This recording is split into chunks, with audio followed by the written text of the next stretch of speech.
नमस्कार दोस्तों, मैं भूपेंद्र कुमार सैनी एक बार फिर से आपके अपने YouTube चैनल ज्ञान विधि शिक्षा में स्वागत करता हूं। जैसा कि पिछले वीडियो की बात करें तो अपन अभिलेखों के बारे में बात कर रहे थे। किसके बारे में? अभिलेखों के बारे में। ठीक है, तो मैंने कहा था इतिहास को आपको पढ़ना है तो तरीके से पढ़ना होगा। बार बार ये बात मैं कहता हूँ आपको। ठीक है, तो आज अपन इस अभिलेखों की बात करें तो अगला अभिलेख पढ़ेंगे अपन दधि माता का अभिलेख। कौन सा अभिलेख? दधि माता का अभिलेख। ठीक है, इंपॉर्टेंट फैक्ट इसके अंदर याद क्या रखना है कि किस स्थान पे है, तो स्थान याद रखना आपको। एक तो स्थान स्थान है गोठ मांगलोद, गोठ मांगलोद नागौर। वहां पे नागौर वहीं पर मिला है। ये कहीं पर हमेशा बताते हैं, जैसे ज्यादातर अभिलेख जो मंदिरों के पास मिले। कहाँ मिले? मंदिरों के पास मिले। जो गोठ मांगलोद है वहां पे मंदिर है, मंदिर के पास ये अभिलेख मिला है। कहाँ पे? उस मंदिर के पास। ठीक है, ये मंदिर है दधि माता मंदिर, माता का। किसका? दधिमती माता का मंदिर। दधिमती माता का मंदिर। ठीक है, दधिमती माता का ये मंदिर है, गोठ मांगलोद में मंदिर है। कहाँ पे? गोठ मांगलोद के अंदर, और जहां से प्रसिद्धि प्राप्त हुई दधि माता मंदिर से। इस प्रसिद्धि से कह सकते हैं, अभिलेख से क्या मिलता है कि यहाँ जो स्थान था, ये स्थान वहां पर दाइमा ब्राह्मण, कौन सा? जो दाइमा ब्राह्मण थे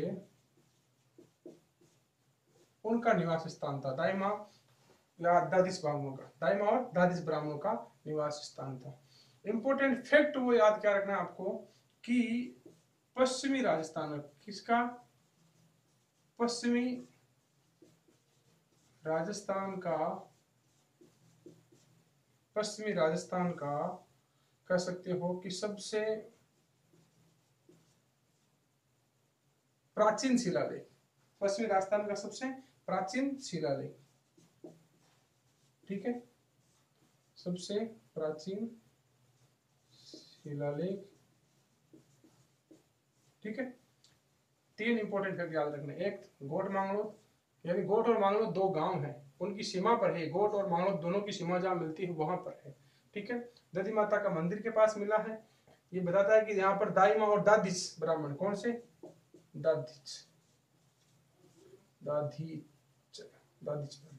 और ये दादिच ब्राह्मणों की कुलदेवी भी है दधि माता। ठीक है, दादिच ब्राह्मणों की कुलदेवी भी है। ठीक है, पश्चिमी राजस्थान का सबसे प्राचीन शिलालेख, पश्चिमी राजस्थान का सबसे प्राचीन शिलालेख। ठीक है, ये आपको याद रखना है। ठीक है, अब देखिएगा इसके बाद सबसे प्राचीन, अब इसके बाद डिस्कस करेंगे दूसरा प्राचीन। दधि माता अभिलेख के बाद ही बात करते हैं अपन दूसरा शिलालेख। बात करें तो कौन शिलालेख की? बसंतगढ़ शिलालेख।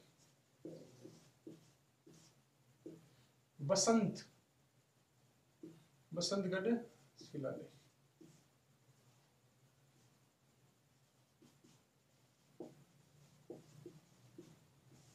बसंतगढ़ शिलालेख, बसंतगढ़ शिलालेख की बात करें तो ये प्राप्त होता है सिरोही। कहाँ प्राप्त होता है? सिरोही। कहाँ मिला है? देखिएगा, ये मिला है आपका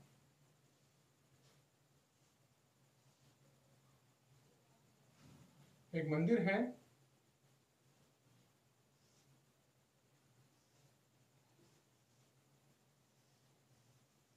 मंदिर है ये जगन माता का। किसका?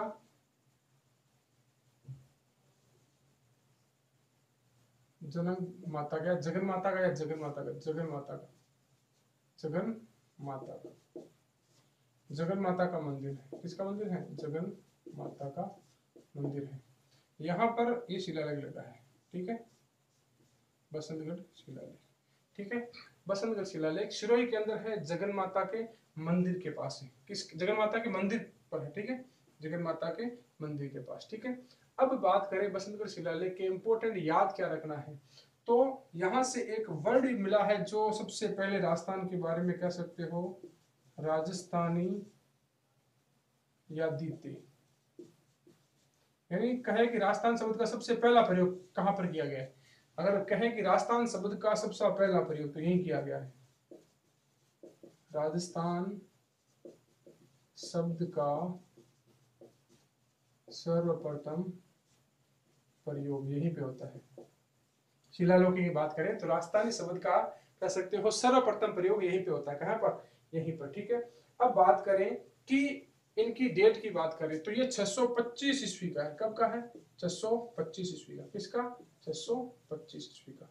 ठीक है, और जो आपका वो शिलालेख था ना, कौन सा पिछले वाला जो आपका था, कौन सा? दधी माता वाला, दधिमती माता वाला, वो उसकी डेट थी 608 ईस्वी। कौन सी?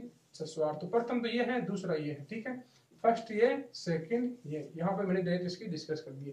डेट कई बार एग्जाम में पूछी जाती है। ठीक है, तो ये पश्चिमी राजस्थान का दूसरा शिलालेख कह सकते हो। क्या कह सकते हो? पश्चिमी राजस्थान का दूसरा प्राचीन शिलालेख।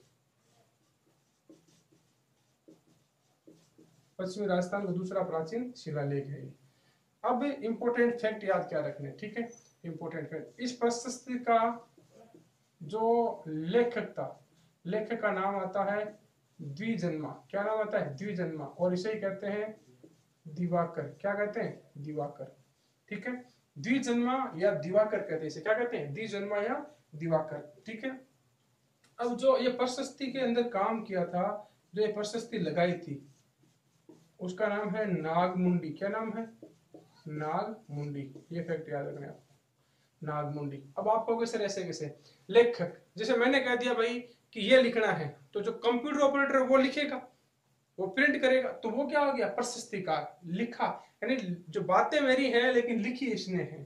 ठीक है, तो ये क्या हो गया कि ये हो गया लेखक और ये हो गया प्रशस्तिकार, नागमुंडी। ठीक है, इंपॉर्टेंट फैक्ट जो बता दिए मैंने, आपको याद क्या रखना है कि जो राजस्थान शब्द है उसका प्रयोग सर्वप्रथम यहीं पर किया गया था। ठीक है, इसी शिलालेख के अंदर किया गया था। ठीक है, तो ये आपका बसंतगढ़ शिलालेख। कौन सा शिलालेख? बसंतगढ़ शिलालेख कंप्लीट होता है। ठीक है, अब देखिएगा अगली बात करें, यहाँ डेट याद रखनी है आपको। पहला दधिमती माता मंदिर वाला है 608 ईस्वी में, उसके बाद 625 के अंदर बसंतगढ़ शिलालेख। कौन शिलालेख? बसंतगढ़ शिलालेख। ठीक है, अब तीसरे शिलालेख की बात करें। किसकी? तीसरे शिलालेख की बात करें तो मानमोरी का शिलालेख। किसका? मानमोरी का शिलालेख। किसका? मानमोरी का शिलालेख। ठीक है, डेट की इसकी बात करें तो कब प्राप्त हुआ? ये 713 ईस्वी में। कब प्राप्त हुआ? 713 ईस्वी। ठीक है, ये जो मानमोरी का शिलालेख वो कहां पर स्थित देखना, जो ये जो आपकी मानसरोवर झील है। क्या है? मानसरोवर झील। मानसरोवर झील की बात करें तो मानसरोवर झील के यहां पर क्या है?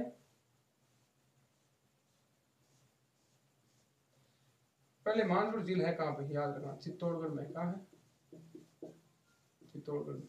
तो ये अपने आप ही कहां हो गया? मानमोरी का शिलालेख चित्तौड़गढ़ के अंदर।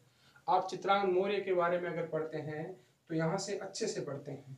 ठीक है, तो ये शिलालेख यहाँ पे लगा हुआ है। कहाँ पे? यहाँ पे मानमोरी का शिलालेख चित्तौड़गढ़ में है काम। ठीक है, चित्तौड़गढ़ के अंदर। ठीक है, मानसरोवर झील के किनारे पर लगा हुआ है। ठीक है, स्थान आपको याद रखने होते हैं अच्छे से, मंदिर पे है, झील पे है, किस पे है। आगे भी कई आएंगे जो मंदिर के पास भी आएंगे, झील के पास में भी आएंगे। अब इसके अंदर बात करें तो इंपोर्टेंट फैक्ट अपने को देख रहे हैं कि कौन कौन से हैं। बाकी इसके अंदर बहुत सारी जानकारी हैं, लेकिन जो इंपोर्टेंट फैक्ट की बात करें वो कौन कौन से इसके अंदर देख रहे हैं। ठीक है, अब जो इस शिलालेख है इसका जो लेखक है उसका नाम मिलता है शिवादित्य। क्या नाम मिलता है? शिवादित्य। शिवादित्य, इसका लेखक शिवादित्य है। और इसकी बात करें जो प्रशस्तिकार है, प्रशस्तिकार वो पुष्प है। प्रशस्तिकार है वो पुष्प है। कौन है? पुष्प। इतना ही नाम मिलता है, पुष्प। ठीक है, अब देखिएगा इसके अंदर इंपोर्टेंट चीजें आपको देखनी है, क्या क्या चीजें इंपोर्टेंट चीजें हैं। ठीक है, अब देखिएगा ये शिलालेख सबसे पहले प्राप्त हुआ कर्नल जेम्स टोड को। किसको प्राप्त हुआ? कर्नल जेम्स टोड को शिलालेख प्राप्त हुआ। कर्नल जेम्स टोड को शिलालेख प्राप्त होता है सर्वप्रथम।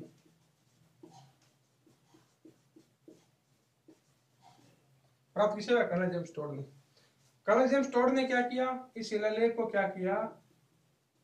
यहाँ से निकाला, यहाँ से निकाला, और यहाँ से निकाल के ये क्या गया, इंग्लैंड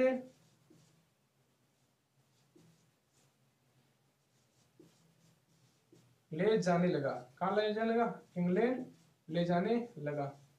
इंग्लैंड ले जाने लगा तो कहते हैं कि इंग्लैंड जाते थे तो समुद्र के रास्ते से जाते थे और नाव पे सवार होके, या कह सकते हो जहाज पे सवार होके। तो जहाज पर सवार होके जा रहे थे तो कहते हैं कि वजन ज्यादा होने के कारण इस शिलालेख को समुद्र में फेंक दिया गया। कहाँ फेंक दिया गया? समुद्र में फेंक दिया गया। किसके द्वारा? कर्नल जेम्स टोड के द्वारा। ये इंपॉर्टेंट फैक्ट याद रखने आपको। किसे प्राप्त होता है सबसे पहले? कर्नल जेम्स टोड को, और इसने फेंक दिया किसमें? समुद्र में। ठीक है, अब देखिएगा, अब इसके अंदर जानकारियां हमें क्या क्या प्राप्त होती है, जानकारियां कौन कौन सी प्राप्त होती है, जानकारियां कौन कौन सी यहां से प्राप्त होती है। ठीक है, अब इसके अंदर 4 मौर्य शासकों का उल्लेख है। किसका?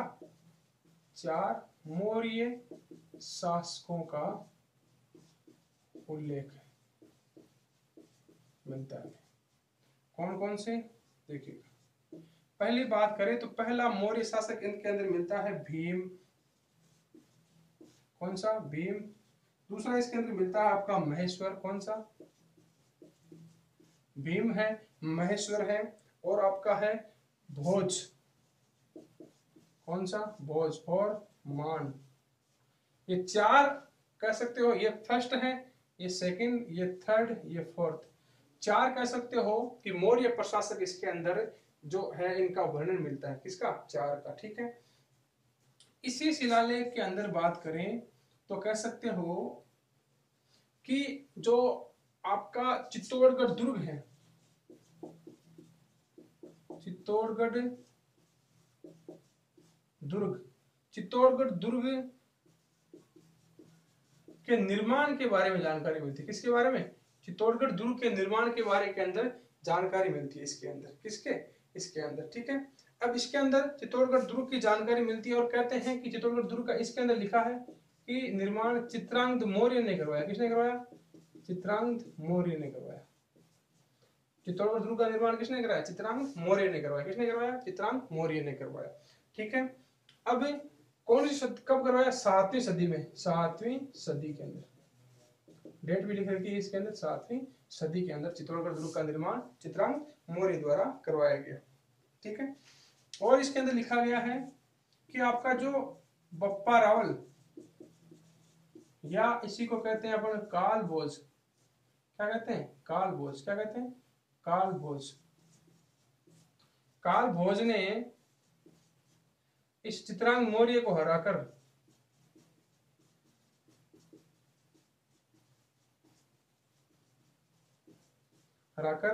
चित्तौड़ दुर्ग पे कब्जा किया था। किस पे कब्जा किया था? चित्तौड़ दुर्ग पर अधिकार। किसने? आपके बप्पा रावल या काल भोज ने। किसको हराया था? मान मौर्य। किसको हराया था? सॉरी, चित्रांगद मौर्य को नहीं, मान मौर्य को हराया था। सॉरी, गलत लिख दिया मैंने, चित्रांगद मौर्य को नहीं, मान मौर्य को। चित्रांगद मौर्य को तो इसने क्या किया था? निर्माण किया था। मान मौर्य को हराया था। किसको? मान मौर्य को हराया था बप्पा रावल ने। इसी अभिलेख के अंदर मिलता है। ठीक है, अब एक इंफॉर्मेशन मिलता है इसके अंदर कि भीम जो था वो अवंतीपुर का राजा था। कहाँ का? अवंतीपुर का राजा था। भीम के बारे में उल्लेख मिलता है कि भीम कहाँ का राजा था? अवंतीपुर का राजा था। भीम कहाँ का राजा था? अवंतीपुर का। ठीक है, तो ये मानमोरी का शिलालेख। किसका शिलालेख है? मानमोरी का। इंपोर्टेंट फैक्ट क्या मिलते हैं कि 4 मौर्य शासकों का उल्लेख होता है। किसका? 4 मौर्य शासकों का उल्लेख होता है। और कौन कौन से मौर्य शासक? भीम का, महेश्वर का, भोज का और मान का। चित्तौड़गढ़ दुर्ग का निर्माण इसके अनुसार चित्रांगद मौर्य ने करवाया। किसने करवाया? चित्रांगद मौर्य ने करवाया। कब करवाया? 7वीं सदी के अंदर। इसके अंदर ही मिलता है लिखा हुआ कि बप्पा रावल या काल भोज ने मान मौर्य को हराकर चित्तौड़गढ़ दुर्ग पे अधिकार किया था। इसी के अंदर मिलता है कि भीम अवंतीपुर का राजा था। कहाँ का राजा था? अवंतीपुर का। अब एग्जाम में क्वेश्चन ऐसे पूछा जा सकता है कि भीम अवंतीपुर का राजा किस शिलालेख के अनुसार था? तो आपको क्या कहना है? मान मौर्य का शिलालेख। ये कहाँ पर स्थित है? जो आपकी मानसरोवर झील है चित्तौड़गढ़ में, वहां पर उसकी पाल पर स्थित है। ठीक है, तो ये आपका मान मौर्य का शिलालेख कंप्लीट होता है। कौन सा? मान मौर्य का शिलालेख। ठीक है, अब देखिएगा, अब एक और पढ़ देते हैं अपन, रणकपुर प्रशस्ति। कौन सी? रणकपुर प्रशस्ति। रणकपुर प्रशस्ति की बात करें तो रणकपुर प्रशस्ति आपकी कहां पे है? पाली के अंदर है। कहां पे है? पाली के अंदर।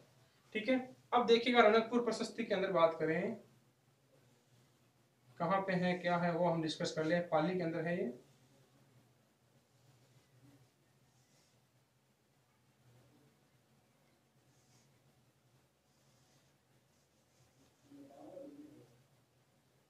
ये आपका एक मंदिर है। क्या है? मंदिर है। कौन सा? रणकपुर जैन मंदिर। कौन सा? रणकपुर जैन मंदिर। यहाँ पे ये प्रशस्ति लगी है। क्या लगी है? यहाँ पे ये प्रशस्ति लगी है, रणकपुर प्रशस्ति। ठीक है, अब देखिएगा इस रणकपुर प्रशस्ति की बात करें तो जो निर्माण करता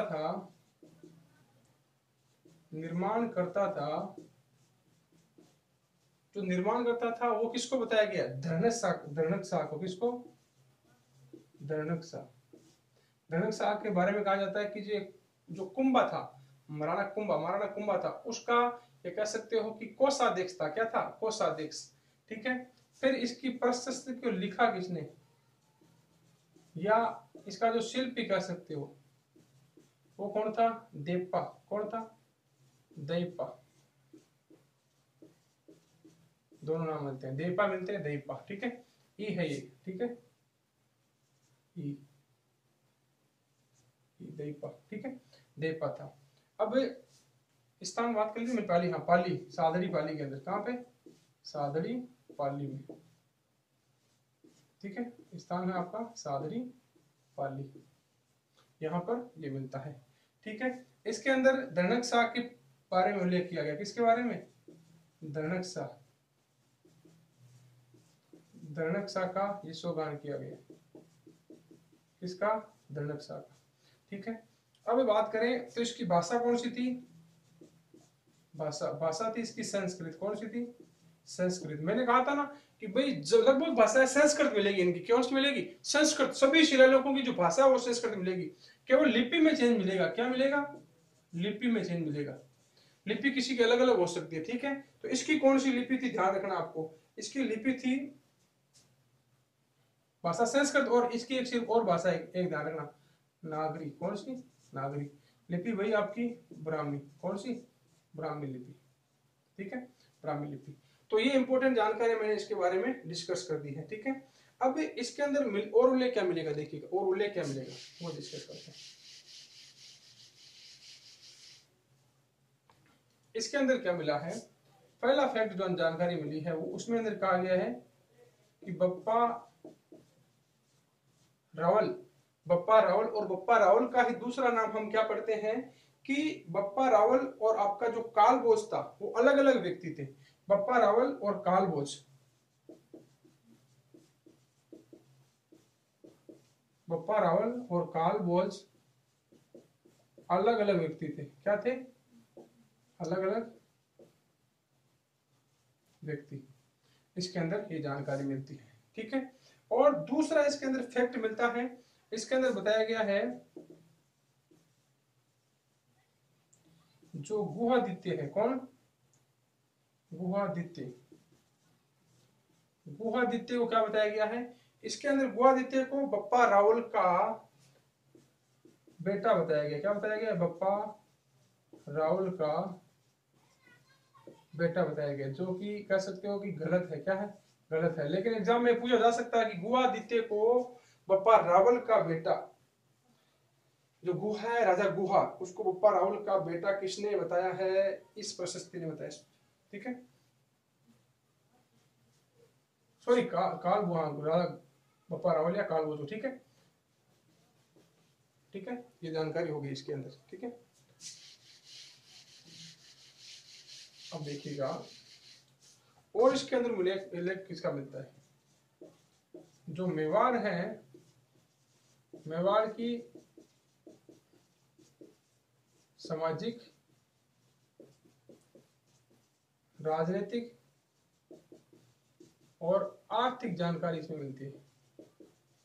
कौन कौन सी सामाजिक, राजनीतिक और आर्थिक जानकारी इस अभिलेख के अंदर मिलती है, सड़कपुर प्रशस्ति के अंदर। ठीक है, ये इंपोर्टेंट आपके 3 अभिलेख इसके अंदर डिस्कस कर लिए हमने। ठीक है,